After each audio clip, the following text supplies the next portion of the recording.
বহরমপুর শহরে একাধিক ভৈরব পুজো হয়। নিম বাবা থেকে বোল্ডার বাবা, ডাব বাবা সবকিছুই আছে। বহরমপুর শহরের একাধিক জায়গায় এই ভৈরবের পুজোর আয়োজন করা হয়ে থাকে। শহরের এক প্রান্ত থেকে আরেক প্রান্ত ভৈরব পুজোয় মেতে উঠলেন সকলে।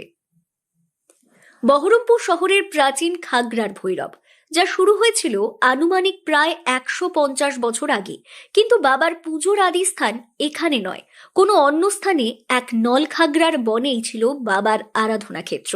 সেই বন কোনো কারণবশত পুড়ে যাবার পরে বাবার দেহের বা বাবার পুজোর একটি অংশ, শোনা যায় চিমটা, বর্তমান পূজাস্থলে এসে পড়ে। তখন বাবার সেই অংশ দেখার পর থেকেই তৎকালীন স্থানীয় বাসিন্দারা এখানেই বাবার পুজোর শুরু করেন, যা আজ বহরমপুর তথা মুর্শিদাবাদের এক ঐতিহ্য ভক্তিপূর্ণ প্রিয় উৎসবের রূপ নিয়েছে।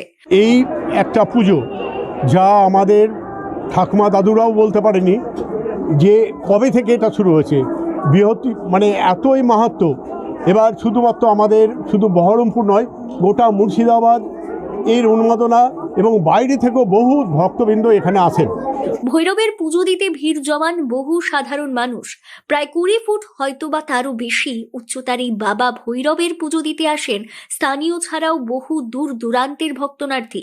পুজো কমিটির তথ্য অনুযায়ী ভৈরবের মূর্তি তৈরির খরচ দেবার জন্য আগামী 40 বছর পর্যন্ত ভক্তদের নাম নথিভুক্ত হয়ে আছে।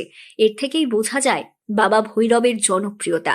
বাবার কাছে ভক্তরা মানত করেন, পূরণ হয় সেই ভক্তদের মনস্কামনা।